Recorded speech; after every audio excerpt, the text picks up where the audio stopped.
Buenos días a todos. Soy Héctor Soto Rodríguez del Centro Regional de Desarrollo en Ingeniería Civil.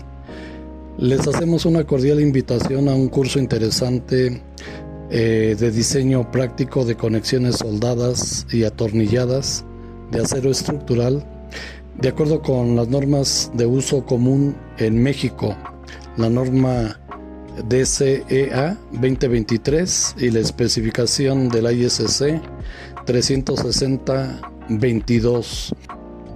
A continuación les voy a presentar un ejemplo de diseño de una conexión rígida trave-columna con patines soldados directamente al patín de la columna y con una placa de cortante rectangular y vertical simple.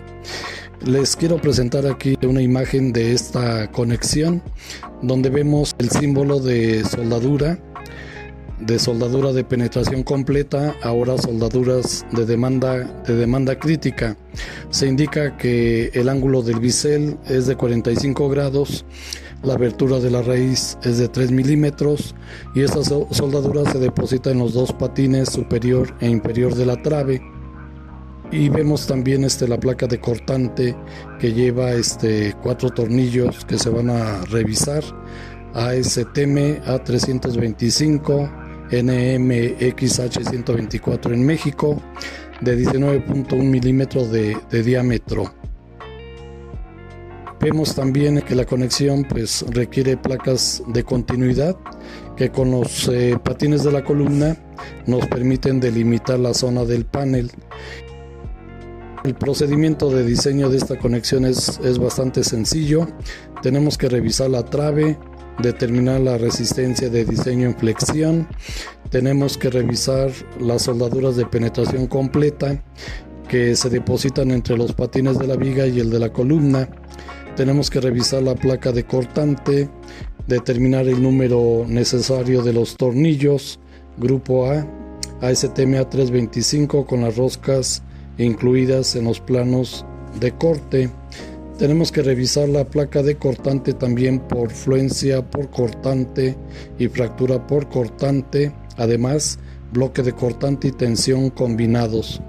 En el caso de los tornillos de alta resistencia tenemos que revisar la resistencia cortante, la resistencia al aplastamiento y la resistencia al desgarramiento, y el último paso es diseñar, determinar o revisar las soldaduras de filete que se depositan en la placa de cortante y el patín de la columna.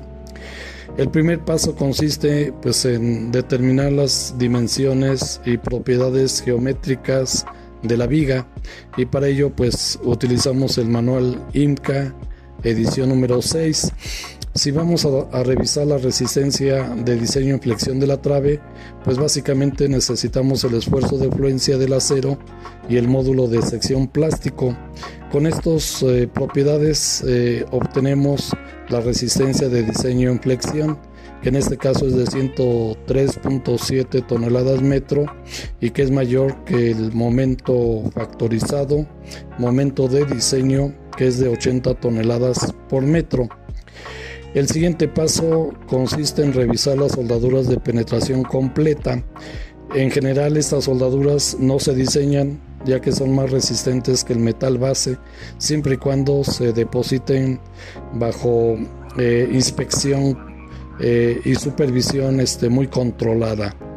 El siguiente paso es el diseño de la placa de cortante. Para ello tenemos que respetar o cumplir ciertas limitaciones dimensionales. La primera es que el número de tornillos que se colocan en una hilera vertical va de 2 a 12 como máximo.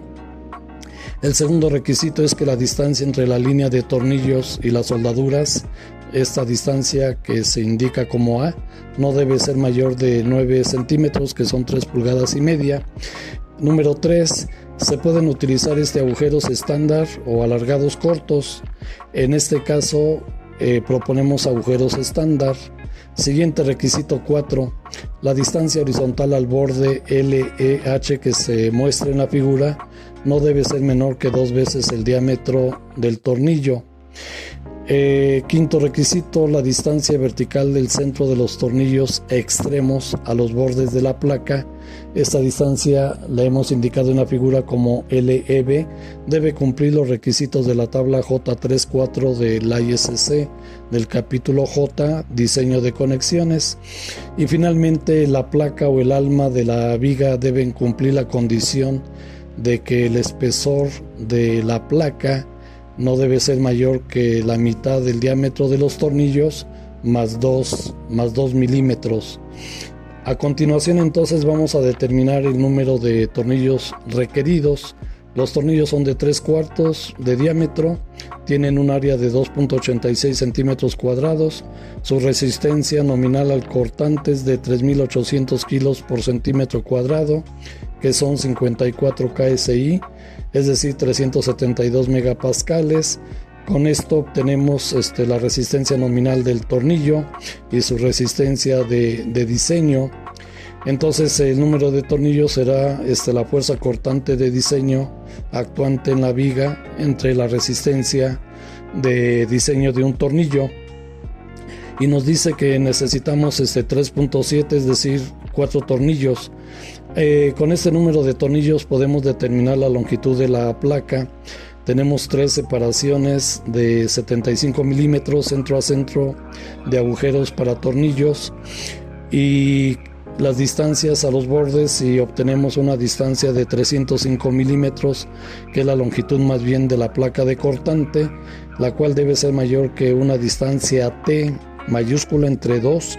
La distancia T es la distancia libre entre del alma, es la distancia del peralte del alma, descontando las distancias K. Proponemos una placa de cortante de 9.5 milímetros, que son 3 octavos, y en la figura 4 estamos mostrando entonces el detallado de la placa de cortante. Vamos a revisar la resistencia de los tornillos al aplastamiento y necesitamos calcular las distancias exteriores LC y LI de los tornillos. La resistencia al aplastamiento pues se determina con la siguiente ecuación, que justamente nos dice que es 2.4 el diámetro del tornillo multiplicado por el espesor de la placa de cortante y por la resistencia a la fractura por tensión de la placa de cortante, y obtenemos entonces la resistencia de diseño al aplastamiento de los tornillos. Esta resistencia la comparamos con la fuerza cortante actuante y vemos que es mayor. Por lo tanto, la resistencia al aplastamiento de los tornillos es correcta. El siguiente paso es revisar la resistencia de diseño, afluencia por cortante de la placa vertical de cortante. Necesitamos el área total de la placa, que es la longitud, que son 30.5 por su espesor, y aquí estamos mostrando cómo ocurre la afluencia por cortante de la placa en la figura número 5. El siguiente paso es revisar la fractura por cortante de la placa de cortante, y para eso necesitamos obtener el área neta a cortante de dicha placa. Por lo tanto, a la longitud total de la placa tenemos que restar o descontar el área de los 4 agujeros para tornillos, que incluye la holgura de 3 milímetros. Con esta área podemos determinar la resistencia a la fractura por cortante de esta placa, y observamos que es de 37.8 toneladas contra 30 toneladas, que es la cortante de diseño.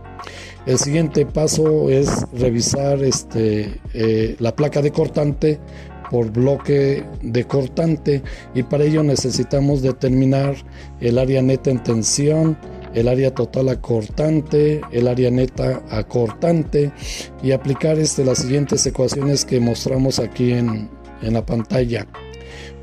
Obtenemos una resistencia de la placa de cortante por bloque de cortante de 41.4, que es mayor que la fuerza cortante actuante de diseño, que son 30 toneladas. Y finalmente tenemos que determinar o verificar más bien si las soldaduras que se proponen en la placa de cortante son correctas. Para revisar esto, pues comparamos el espesor del patín de la columna contra el espesor de la placa de cortante y observamos que rige el grueso de la placa de cortante.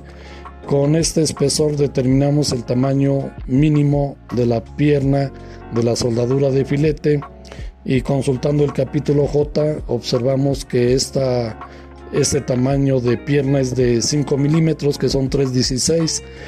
Con este tamaño de pierna determinamos la resistencia de diseño al cortante de la soldadura de filete.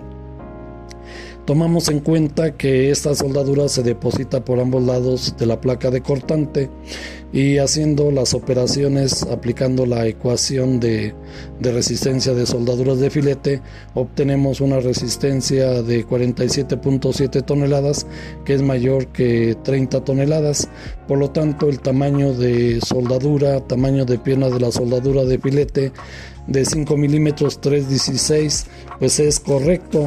El último paso pues sería hacer un detallado de la conexión, pero esto es básicamente el procedimiento de diseño paso a paso, y que vamos a presentar en el curso para diseñar juntas y conexiones de acero estructural, tanto atornilladas y soldadas.